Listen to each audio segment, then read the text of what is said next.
Good afternoon, everybody. My name is Donna Fiesel, and I'm your host of Donna's Edge, where truth matters. You can find us on television channel 182 on Charter Communications and Abundance Television, found on Roku, Apple TV, and Amazon Fire. By the way, I found out from Rob using Roku, only Roku, the guy who owns Abundant Television, found out we have over 80,000 viewers there. That's not even counting Apple TV and Amazon Fire, so we're real tickled about that. But then we also have a podcast coming up that's going to begin on November 1st. So you guys can go and get that out there. And truth does matter there as well, I'm telling you. I'm just tickled to death to be part of it. I can't believe they even asked me. But I definitely appreciate it, guys. Thank you so much, Murray and Victoria, for everything that you're doing to put this thing together. Also, I have with me right now Chuck and Mary Lynn Bailey in there with Fair Tax, Alabama Fair Tax. And I'm all in. I'm doing everything I can possibly do to get this word out for you guys. It can definitely turn anything around. A Democrat or a Republican could make this work. An independent could make this work. Anybody can, because it's actually everyone paying into the system. Is that right? That's right. That's correct. And it's in, a Democrat or Libertarian, if they could just get over the fact that they think that this is a Republican bill, if they could just get over that one little hurdle, they'd go for it big time, because it affects everything you do tax wise. Plus, it's good for everybody. That's totally right. And then for people who are illegally here, looks like we got a mess started here. But if you're illegal, you're going to be paying in as well. So this way, the people who are illegal don't have to fuss so much about, well, they're not paying anything in. They will be. Yeah, if we had the fair tax, whenever they spend all this money that the government gives them now, they'd at least be given the tax money back. Yeah, at least some of it back. Yeah, at least we get some of it back. Yeah. We have a couple of videos, and I'm going to show one on this part of the show and then the second half of the show as well. And then I want you guys to talk about it when we come back. It's not very long, about a minute or so. So we'll be right back.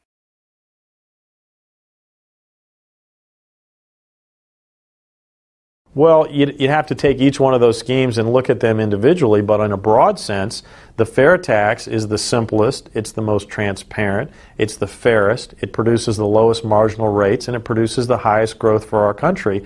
It's also the least expensive plan that's been devised. So in any attribute you want to discuss, the fair tax is the best of all those plans. Okay, now, by the way, there is so much good information out there on this website, alfairtax.org. You can find all kinds of great information. So if you have any just little questions about it, and some of you do have questions, we're going to have a winner coming up in just a few minutes of the book. But let's get your thoughts on the video we just saw.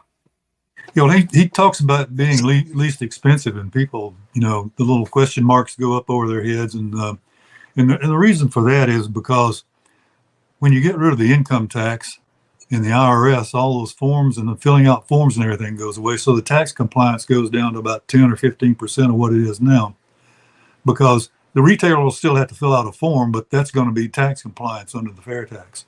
And so you get rid of all the costs for that.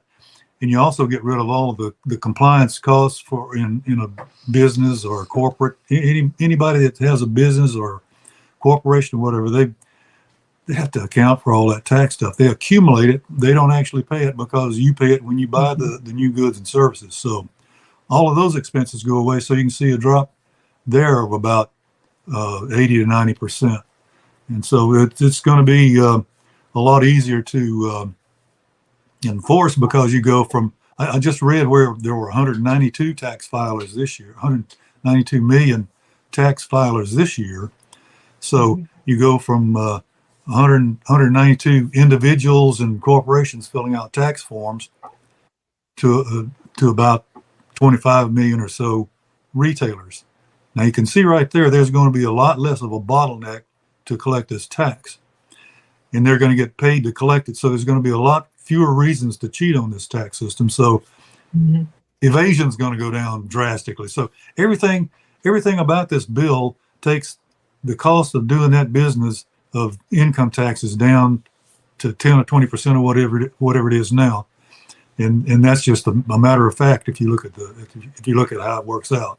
Another thing too is 190 million tax filers.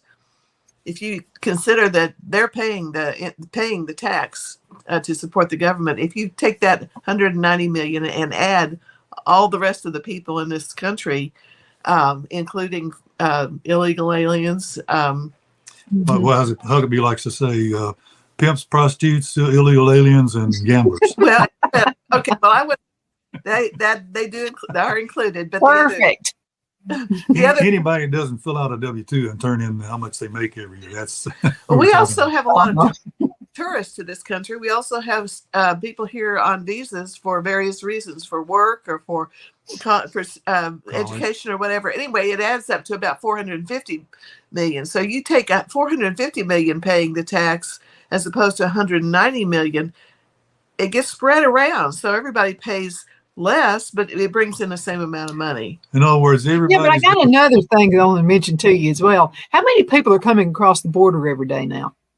Oh, they're 18. All of those people would actually be paying in. Yeah. Well, let me tell you a number that I read just the other day. In the past, since Biden became president, 5.9 million illegals have crossed the border. Hey, wait a minute, Mary Lynn. What's the population of Alabama right now? That's larger than the population of Alabama. The population, that, as I understand, is 5.8 million. I think the census this last time said 5.8 million. Yeah. So we've added another state to our country. We've added another Alabama to the USA. And these are not taxpayers. In fact, not only are they not taxpayers, they're getting paid to come here. Mm-hmm. Right. That would make me not feel good about it, but I would feel somewhat better knowing that they're paying taxes. Yeah, at least they're in the game. They're paying part of their dues. Right. Right. So and we talk about the prebate on and off here, and they don't get the prebate, so they're paying the full tax. They're not getting the prebate. Mm-hmm. Even paying full tax, they're still getting a deal because they're paying less than. They're paying less than if they were having to pay income tax. Yeah. Mm-hmm. Yeah, I totally agree with that. We had this was just somebody wanted to, and I think you probably pretty much well handled this. So this is a question that came from Roger, and he's a business owner, and he said this whole thing sounds like it's adding more work to the business owner, but it's not. Absolutely the business owner will not. have so many less forms to fill out; it won't even be funny. The business owner will have no forms to fill out if he's just manufacturing something that goes into a product that somebody else is going to build, because he'll just have his regular inventory he'll have to keep up with. And he will be under the gun for things like if he has a product that he could sell to people and not have to pay taxes on it. He'll have to account for anything he sells like that. But if he's selling to another business to build something, it all gets passed over until you get to the retail counter, and that's where the fair tax is actually a good example of that is the farmer, where the farmer who grows wheat or grows vegetables, for instance, and sells them to a wholesaler. There is no tax on what he sells to the wholesaler. But if he decides to sell on the side of the road, he would have to collect the tax. You have to have a business license and collect the tax. So the only time that a tax is collected is at retail, in use. And think about the other thing she's saying there too is that everything the farmer buys is going to be tax free too, because there's no tax on stuff he uses to actually grow the crop. Perfect. Yeah, so that really puts the tax at the point of sale where it actually ought to be, rather than taxing everybody's labor and farm implements and all that sort of thing up to the point of getting a crop in. Mm-hmm. Absolutely. Another question seems to be from business owners today. So the person who actually won is Mia, and so she won the book. And so this is a scenario for Mia. She said she owns a small catering business. She works out of her home. Mm-hmm. So how will this affect her business? Well, if she's selling to the public, she'll have to have a business license and pay the tax. But it's simple. All she has to do is keep up with the inventory and how much she sold, and and take whatever percentage of that. Well, at the federal level, that'd be 23% taxes. And that's kind of misstated, though. She doesn't pay the tax. No, she collects the tax when in she the sells. Price of the good. Right. So when she has a bill at the end for whatever she has catered, she would have to add the 23% onto that. But again, there are no taxes up to the point of retail. Or more likely, since she's in the catering business, somebody's come to her and say, "I want you to cater this job for me," and so she caters it, and they pay taxes on her service to them. So the guy that's actually using the food will be the guy that pays the tax on it. Right. But I can see this is nothing but a win-win for people who work out of their homes and have a small catering business. Absolutely. Because, I mean, even us, as small as we are, the studio was here on the farm. But you still, I mean, and we're conservative, so you better believe every I's dotted and every T's crossed, because I've already been through that with them before. And so I would like to spend more time actually running the business and bringing customers in, taking care of my customers, than I am afraid the IRS is breathing over my neck. Yeah. And let's go ahead and quash the flat tax and the VAT too, while we're talking about better systems. The fair tax is nothing more than the income tax warmed over. You still have the IRS. It's still what you said, fair tax, the flat tax. The flat tax, and it still has the IRS, and it's still eligible for all the things that happen to the income tax to get us into the system. It is an income tax. It's a tax on income. Tax. Yeah. And so they're claiming to do it on a postcard, but that postcard will turn into many pages over the years. I was going to say, when it had to be more like a magazine instead of a postcard. Yeah. Remember, it used to be a single form, and you took your check down and you paid it at some collecting center up until the 40s, and then they started withholding, and so that really made it egregious. Yeah, you probably don't remember that, Donna, but there was a time.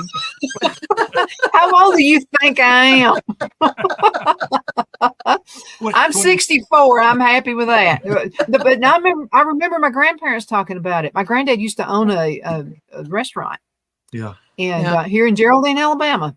Yeah. And then my other grandparents used to own a grocery store back in Oxford, Alabama. And I remember them talking about, my goodness, that the IRS doesn't want anybody to be in business. You know, all those things changed, you know. Right. Well, you know, as the taxes went up, it was getting to the point where people were actually noticing how much they were paying. Right. So you can't have that. My dad said he remembers after, you know, I'm not sure, it was in the 40s. It was probably right after the war.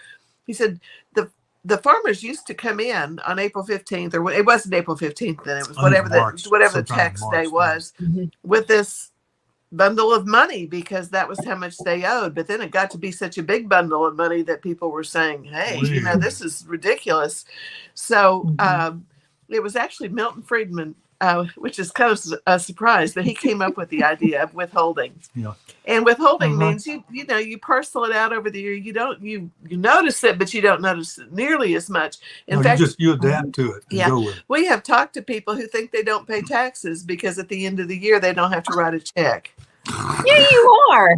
You're giving a free loan to the government, and they're keeping it all mostly. Exactly. You got to prove to them that, hey, I bought some stuff. Can I count it against it? I mean, it's up to you.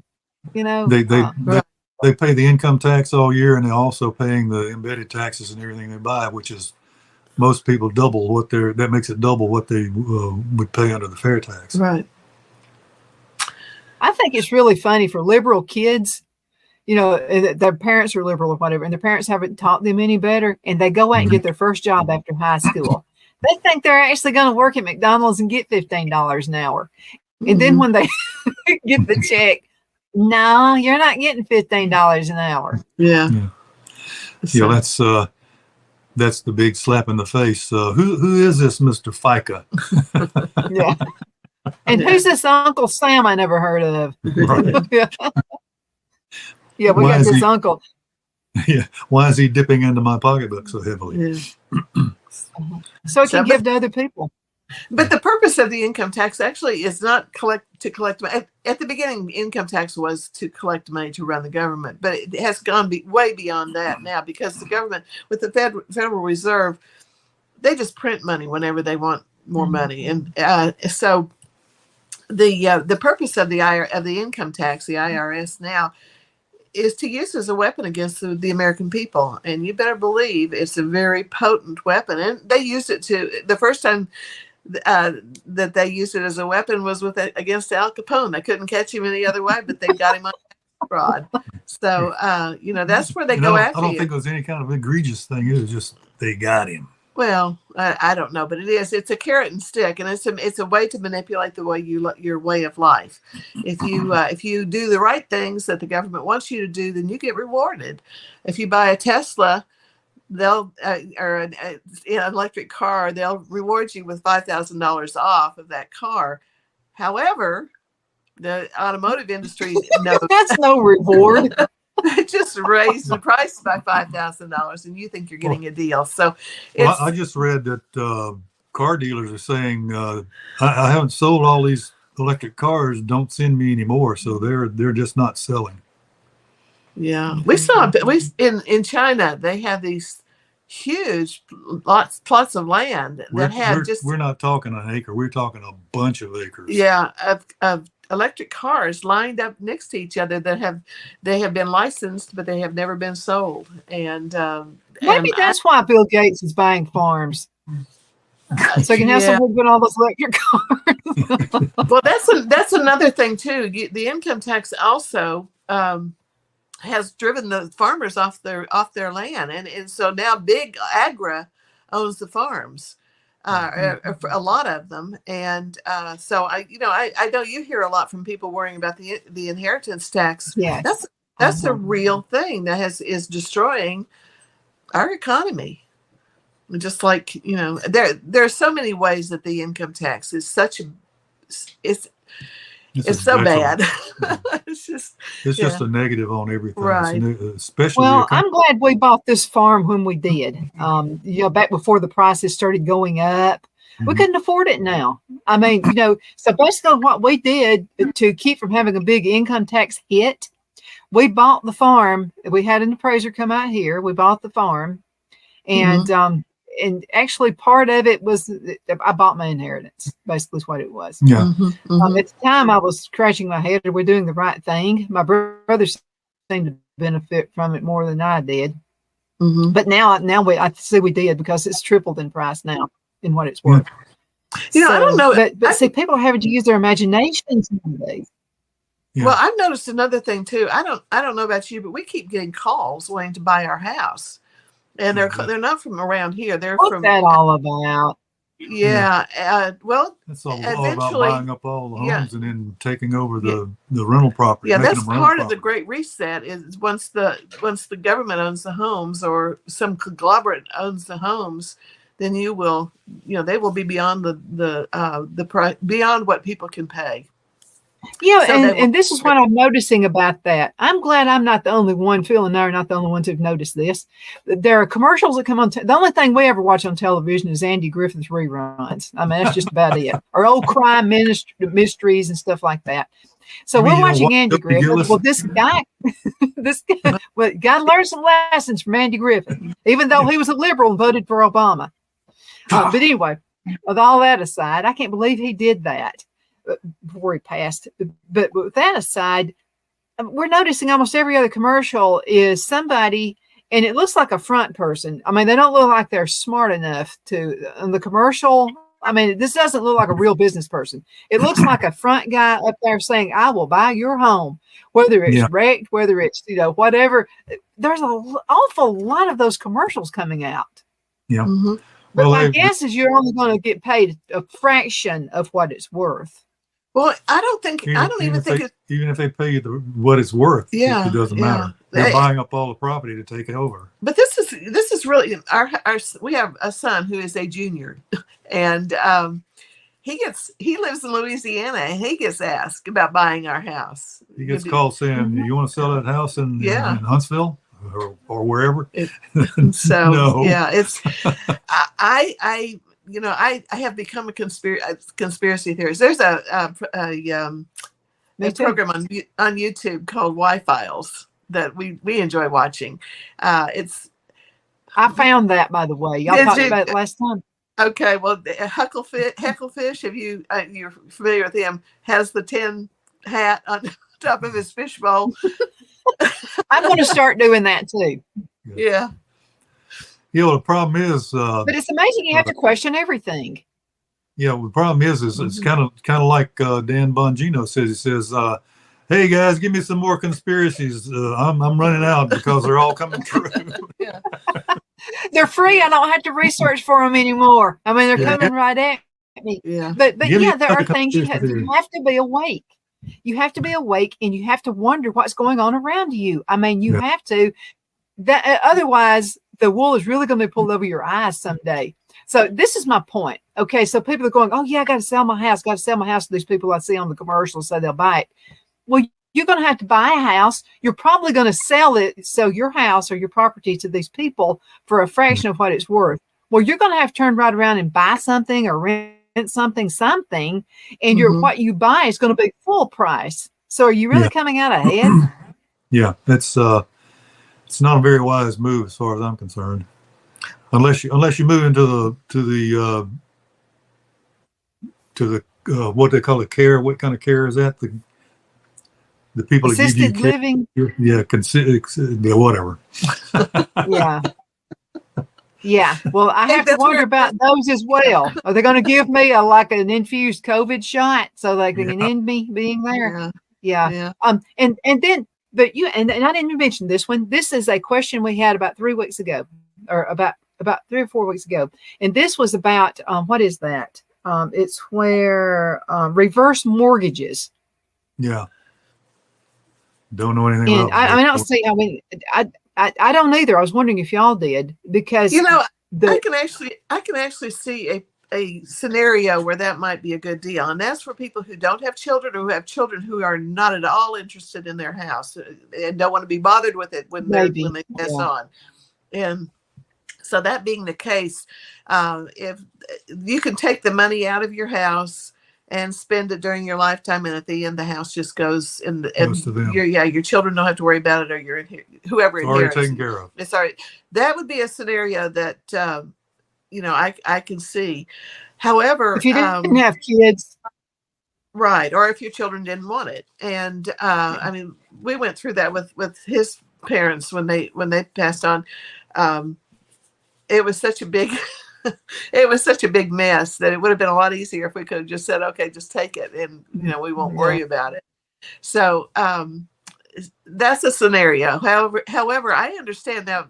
I mentioned it to our children. Not that we're really interested in it, but just I had heard about it and didn't know really what it was.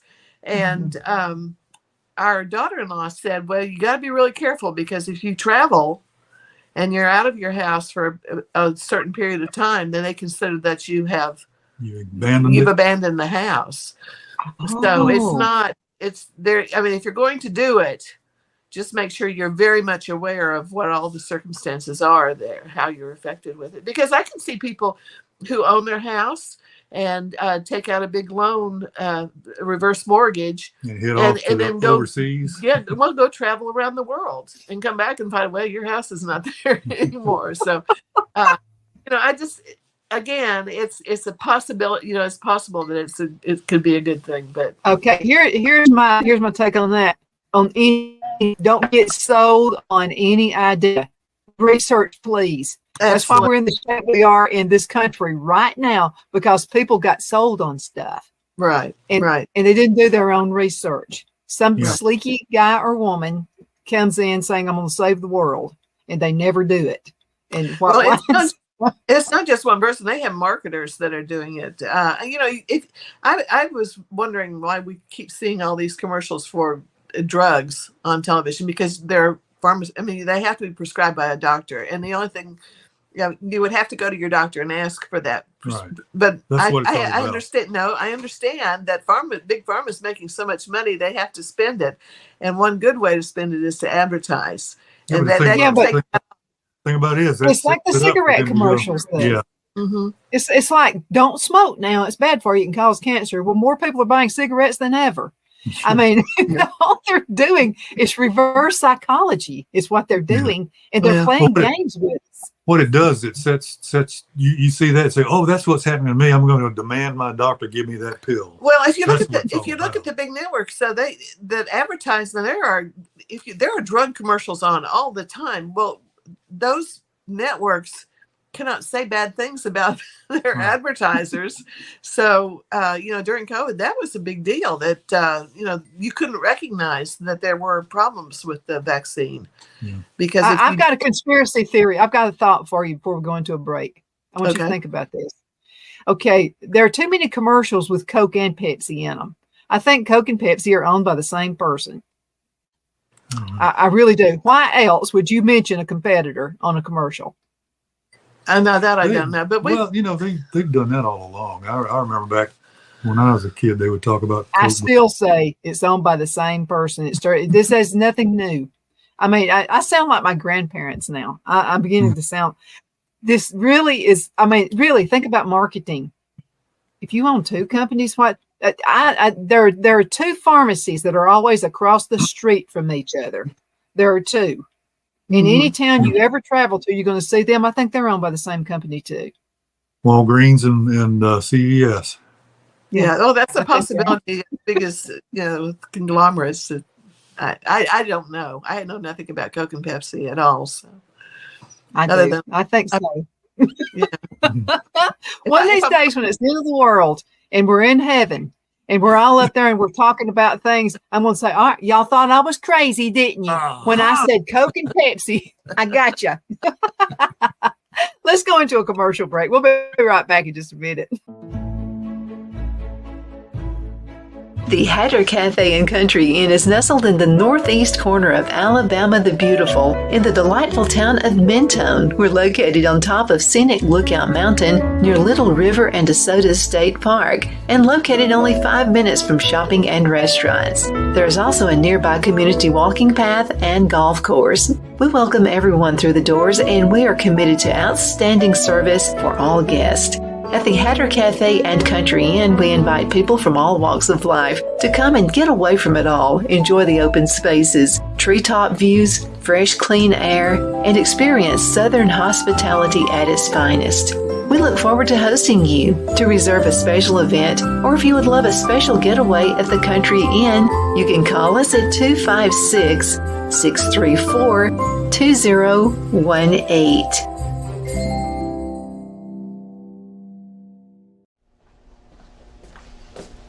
Are you ready? We all wonder what tomorrow will bring, but the future lays itself at the feet of the prepared and surrenders to the will of the persistent. It's not easy, but today shapes you so you can shape tomorrow. With Northeast Alabama Community College, when the future asks if you're ready, you can answer. Yes. Begin your future at Northeast Alabama Community College. Donna's Designs offers a line of handmade memorial, wedding, and keepsake jewelry that launched back in 1970. I'm a self-trained jewelry designer, and I will work closely with you to create unique designs you can love and treasure for years to come. Whether that be flowers that were used in a funeral arrangement or stones you found on the beach at a memorable trip, call me at 256-659-4319, and let's think of the possibilities.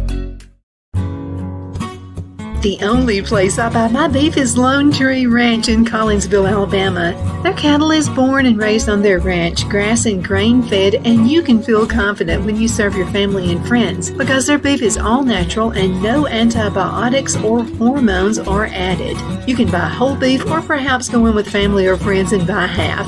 Their customer service is #1 as they take care of the delivery to their local processor and can deliver to your home for a small added fee. They also offer herd replacement heifers. I always call Lone Tree Ranch in Collinsville, Alabama for my beef specialty recipes and cookouts, and you can too. Food shortages are increasing, so buy local by calling 256-523-6462. That's 256-523-6462.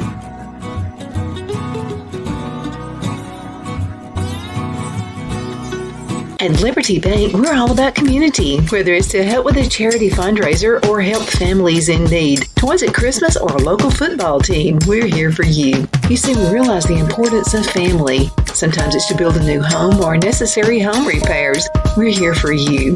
If you like the feel of a small town bank with all the conveniences of a big city bank, we're here to serve you. You will find us at any of our convenient locations in DeKalb, Marshall, Etowah, and Blount counties in North Alabama. You can call and speak with any of our friendly staff at 256-659-2175 or check us out on the web at libertybankal.com. And thank you for your support of our community. Member FDIC Equal Housing Lender.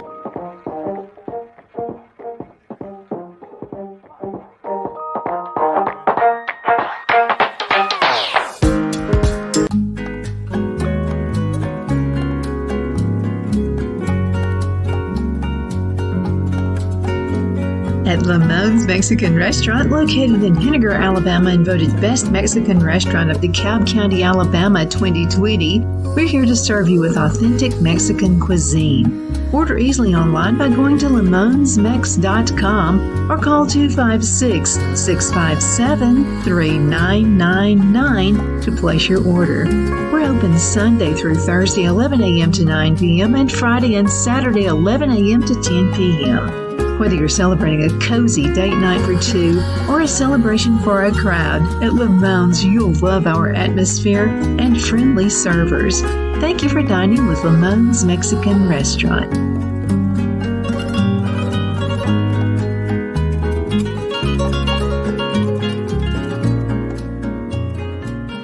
We're back. My name is Donna, and I am your host of Donna's Edge. Thank you so much for watching us Monday through Friday from 1 to 3 p.m. Central. And it's always a lot of truth. Truth matters. It really does. And so we like to convey that knowledge to you. And we always beg you to do your own research. Okay, stuff can be thrown at you from all directions. And you can be listening to sound bites of a politician, for instance, and the person may be better than you think they are, or they may be worse than you think they are. So you really need to, I encourage you, don't listen to a sound bite. Go find, let's say Joe Schmo is running for president of the United States. Find a complete video of Joe Schmo. Okay. Don't just go by some sound bite you hear somewhere. You really need to know the person and what they're all about. Because I promise you, a 10-minute interview with someone is much better than a sound bite. And you will find little hidden things, especially you women now. Us women, we know how to read between the lines really good. So especially you women, go ahead and do the research for you hubbies, okay? And then let them see the soundbite or see the whole video as well. Chuck and Mary Lynn Bailey, we have to, y'all are the ruler of the house. I will admit that. Guys rule, okay? Y'all are, but us women have to do a little homework for our husbands, okay? So I admit that. And yes, I'm a woman, and I admit the man's the head, okay? He really is, so. That's cool. I kind of like not having to be the head of the house myself. It kind of gives me a lot more freedom to do other stuff. How about you, Mary Lynn? Do the fun stuff. Yeah. We can do the fun research and all that kind of good stuff and let y'all carry the burden of all that. But anyway, but we are the helpmates, so I totally agree with that. I totally agree with the Bible on that. I told my friend Ann Eubank that once. I didn't know what Ann thought about that. And I said, Ann, I think the man should be the head of the household. She goes, you're spot on. And I went, oh, you agree with me? She said, spot on. Man's the head. I said, okay, cool. I'm glad I thought you did, but I just wanted to make sure. Chuck and Mary Lynn Bailey are with me right now. And they're with Alabama Fair Tax. I'm for it. I think the person who is the candidate for the president of the United States, and I'm hoping it's going to be Trump, should see the light on this. Yeah. And so I sent some information to Silk, who is with Diamond and Silk. And I don't know if she has that information to President Trump or not. But, man, if you want to turn things around and you want to see, like, heads explode, bring that into your presidency. Bring fair tax in. You know, the problem we have is not the candidate. It's the campaign manager. They really are afraid of the fair tax. They're afraid. Filter. Yeah, they're the ones that really are they're our roadblock. So and a lot of times we can, I mean, the candidate never even hears about it because the campaign manager filters it out. So, But we got to think of ways, though. And I'm going to give you an example.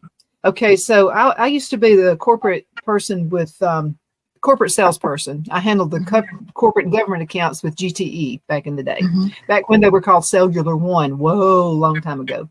Oh, yeah. And so there was a hospital I had tried my best to get my foot in, and he had the best gatekeeper, Dolores. Dolores was awesome. I could never get through the door with her. She was just great.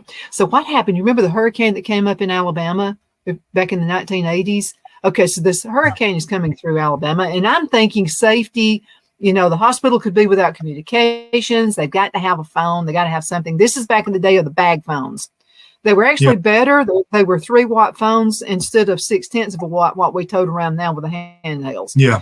So this is what I did. I thought, okay, emergency, but now you really got to be like all in it. Okay, so I was really in it. Oh my goodness, what happens if the hospital doesn't have communications? They've got to have communications. So I knocked on Dolores's door. And I said, Dolores, I want to leave these cell phones for Alan Fletcher, who was the CEO of the hospital. I said, I just want to leave these, but I need you to sign off on it, okay? She said, just a moment. So she goes to the back. Alan Fletcher's office is right behind hers. He comes out.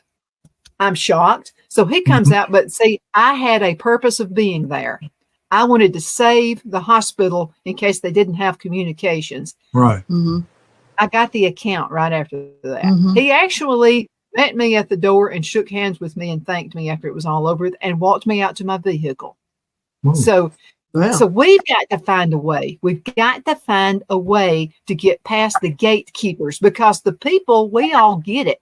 We get fair tax.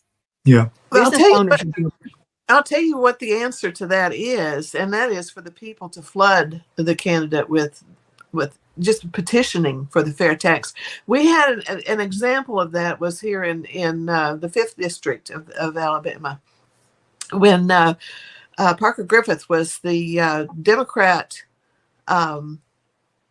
candidate. Oh, he was a Democrat congressman, representative, and we would go to see him and take petitions from people.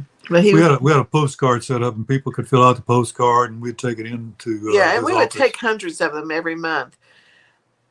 But he decided he was going to run as a Republican. Now, at the time, Democrat Nancy Pelosi had said, you're not going to get it. There are no chair seats for people who are for the fair tax. And to go back, when the fair tax was first introduced, there was equal representation from Democrats and Republicans supporting the fair tax. They were actually co-signers on the bill when it first went exactly. But anyway, when Parker Griffith decided to run as a Republican, he was in a debate with the other candidates, and he didn't know about. He had told us he'd read the book and so on, but he didn't know about the fair tax. Couldn't answer the questions of the people that were asking questions at the debate, and so shortly after that, we got a call from his office saying within a day or two. Yeah, no, it's that afternoon. We left the debate, and on the way home, I got a call saying, "We want to meet with you on Monday." So anyway, but my point is that they've got to be asked about it, and the people have to want it, and the people in that debate wanted the fair tax. So you've got to talk to your representatives. You got to talk to the people who represent you, or the people who want to represent you, because there's power in that. The populace has power. They just don't know how to use it, unfortunately, or won't use it. Let's take this little tale a little further.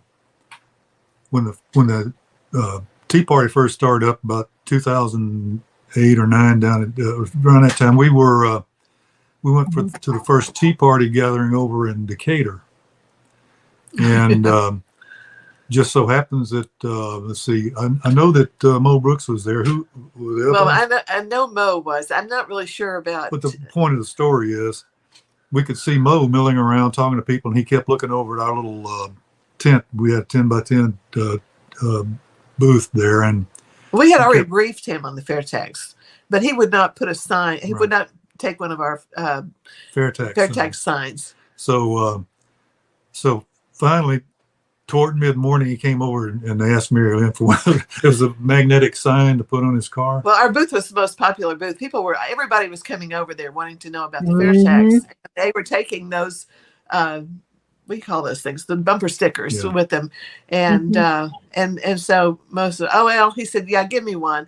And it turns out that he drove around in Washington, D.C. with that fair tax sticker on the back of his truck. It's still on his car. Still maybe in his car. Yeah.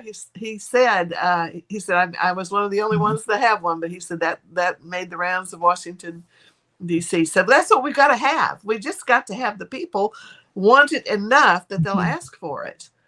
And it really isn't that difficult to call or email or send a letter or a note. To further nail it down, when we were first talking to him about that, he said, well, I could go with this fair tax, but the flat tax, that'd be okay too. Yeah. He got out of that mode. Oh, see, that's what gets me is people say either or, and I'm like, no, not either or. No. He stopped saying either or. And started saying fair. Well, you got to recognize that they're two totally different things. The flat tax is not any fairer than the income tax, because you're still paying the embedded taxes, and you still have all those deductions and everything. And it's still a tax on income, which means you've got to have the IRS. And that was where I had a problem with Cruz early on when he was running for president. He was fair tax or flat tax. When he came to visit our area, he was for the fair tax, but when he would go somewhere else, he was for the flat tax. And the flat tax does not eliminate the IRS. And they can tell you it will, but it doesn't. It doesn't eliminate the income tax, and that's the egregious point of it, is that it's a tax on production, and that's the wrong thing to be taxing. But if you're taxing income, the purpose of the IRS is to make sure that everyone pays on their income, and you can't do it with a flat tax is still an income tax. And the tax foundation is now doing a lot of studies on the consumption tax, and they're saying the consumption tax is the way we ought to go, but they get money off of income tax, so they won't endorse the fair tax. Although all the work's been done for them, they will not say that the fair tax is the way to go. And they also are suggesting a VAT, which we actually have. With the embedded taxes and taxes passed on to the consumer at every level of production, that's a VAT. It's just not it's not recognized as such. It doesn't have the paperwork with it. So we have a virtual VAT right now, and I'm not crazy about it at all. I mean, I just don't like paying taxes upon taxes that are things that have already been taxed. So I don't know either. Let's talk about the hierarchy of the government. Okay, so most people think, there's the White House, there's the president, there's all the rest of the politicians, blah, blah, blah, blah, blah. Then there's little folks like Donna Thiesel. They really, I think it's the other way around, don't you? I mean, don't you think really it's the voter? Because the voter has more power than people say. The Constitution says we the people. Well, I'll tell you what they've done though. What the government has done is it's grown itself by employing people to work for the government. And if your job depends on the federal government, then you are a slave to the government, regardless of how much money you're making or what kind of a tenure you have or whatever. You have to toe a certain line. In the early part of their thoughts have to be your thoughts. Exactly. And what happened? You don't have a job. In the early part of the 20th century, the government consisted of about 3% of the people in the country. Now it's over 23%, which is kind of interesting because the first income tax was 3% on a certain amount of income, and the fair tax is 23%. So the more people, the more time, the more that the federal government grows, the bigger the government gets and the more powerful it is, and the less the Constitution has, is employed. Well, but it's still really interesting. What do you- every time somebody says there ought to be a law and that law gets passed, well then it's got to get paid for, which means another little office will be sprung up, and all of a sudden you got to have people to man those offices. And then all of a sudden it'll be, well, we can't just have this one here in DC. We got to have them in every state. So pretty soon you got what we've got now. Mm-hmm. And you know, and like it's not Reagan, needed in a lot of places. What about all those non-essential people that they talked about during the CR fiasco they went through a couple of weeks ago? Well, why don't we just leave those non-essential people at home forever? You know, if they're non-essential, what are they doing on the payroll? you know, I learned to be a conservative when I was working for the government. Chuck and I both went to school A and deeper conservative. it was in both co-opt, which we meaning interned, and our first job was at the Arsenal, and I understood when I left there that money is free there. You know, you have certain rules that you have to follow, but if you want something badly enough, you can get the money for it. And when I left to go back to school, I left, and not because I wanted it, but I was presented with all kinds reams of paper, graph paper, pencils, all kinds of stuff that would have cost me a lot of money, but it was just free. Mm-hmm. And it wasn't, you know, I didn't steal it. It was given to me. But do you know the corporate world is very much like that as well? Yeah. I just, to be in the corporate world, I made a lot of money in the corporate world, but I'm going to tell you, I was so unhappy. I just, they were always trying to conform you. I was constantly having to go to a meeting of some sort. I remember the one I went to, it was about, people who are homosexual in the workplace. And so I told my boss, I said, I don't hate homosexuals. First I asked him, I said, well, what is this about? And he said, the hatred of homosexuals. And I said, I don't hate homosexuals. I don't have to go to a class and spend a whole bunch of time I don't believe in the lifestyle, but I don't hate anybody. That's somebody's own business. I would prefer not be, but I don't hate anyone. It was required. And it took a week. It took a week out of what I was doing. You know why it was required? Government regulation. Conforming. Well, they actually spent a lot of money for those programs too. They were sold those programs. So those are that's a part of that. That's a part of that adding personnel thing, because somebody's going to have to dream the stuff up that they're going to put in those briefings, and then somebody's got to go to school to learn all that stuff, and then somebody's got to be dumb enough to stand up there and tell you all the stuff, because it's really dumb. Here's what blew my mind. There was one training program we had. It was called the PAR training, PAR training. And it was like a 2-week training thing, and they were trying to get inside your head. After this PAR training, there were a number of people getting divorces. They were deciding, it is about me. I'm not being fulfilled. And a number of people within GTE were getting divorces. And I was like, why is everybody getting divorced all of a sudden? And then I thought about it. It had to be that PAR training. It had to be, because it was just, and I've still got the book. And it's all about the future is you. You didn't take any consideration about your family at all. It was all about you. You're this glorious human being. Your needs have to be fulfilled. There was none of this like my grandparents. I asked one time, my grandmother, they've been married 67 years.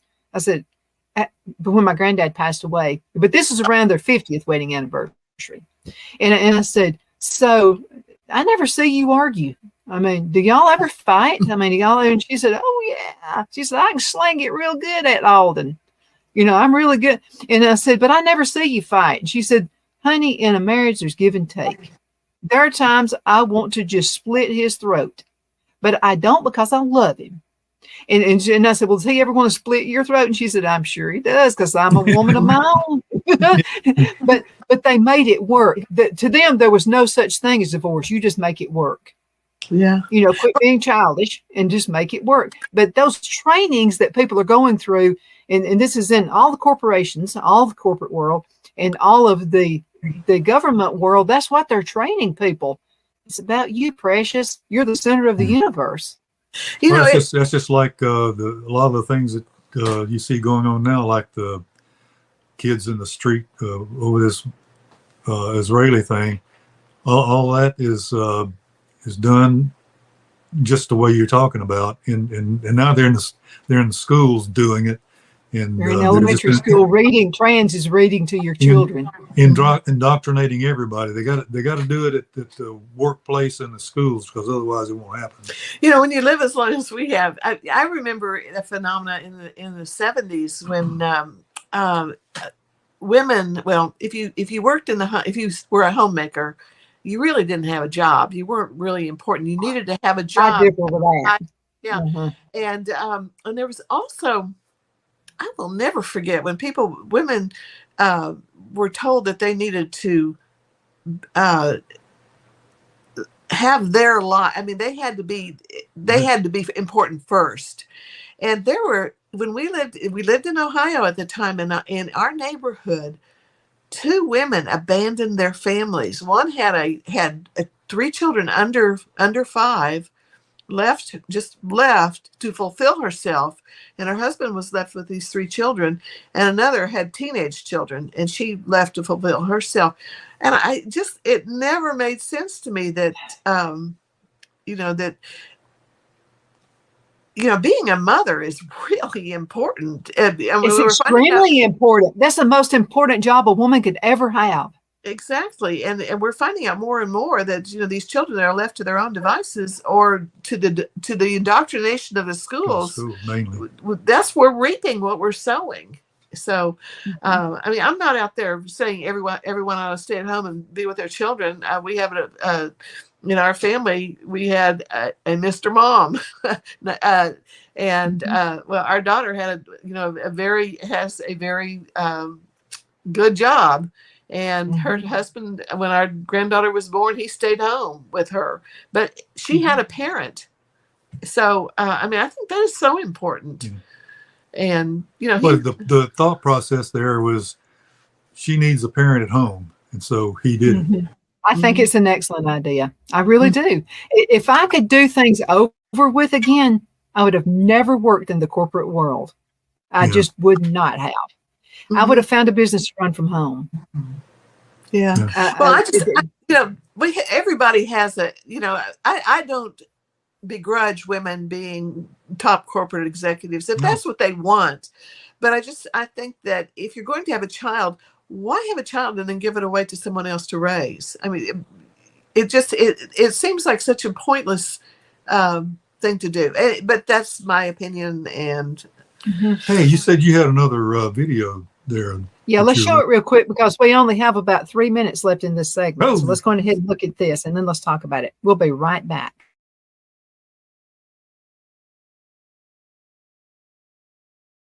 Well, there's a number of ways to answer that. I think the easiest way is just to do a little bit of simple math. The lowest tax rate today, if you're in an income tax bracket, is 15%. That's the lowest income tax bracket you can be in.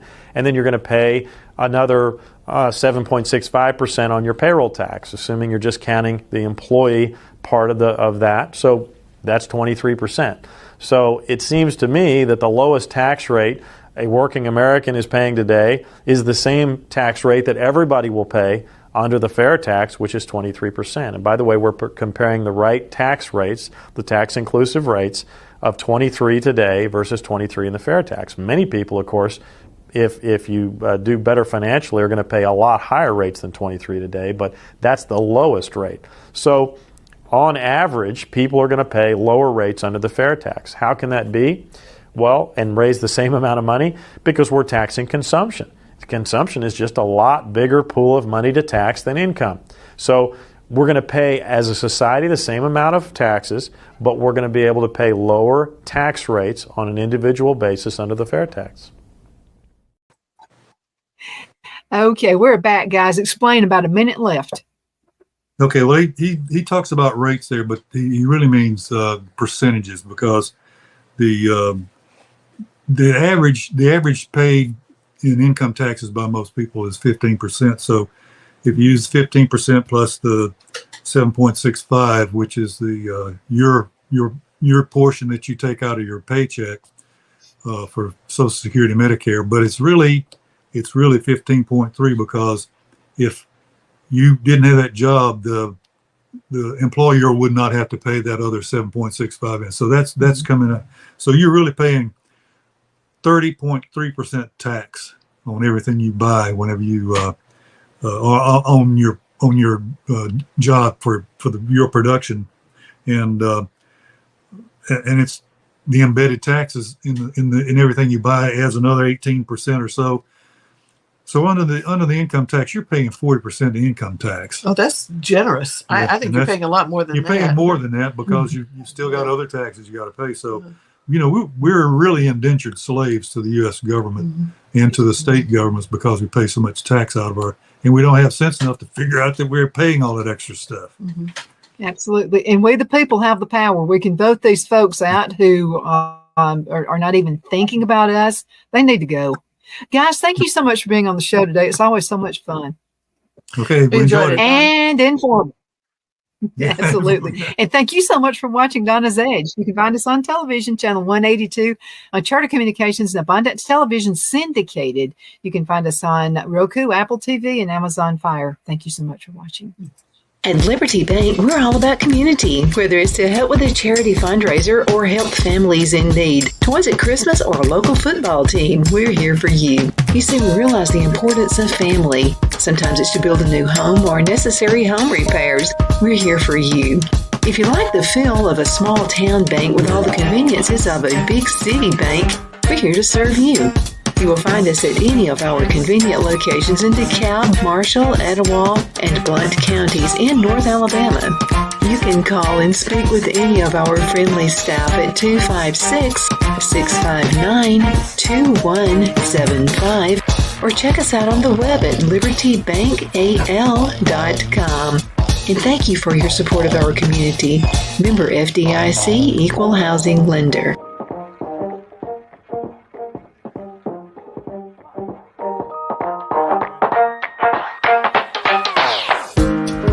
My Towels solved the problem that we've all had with towels.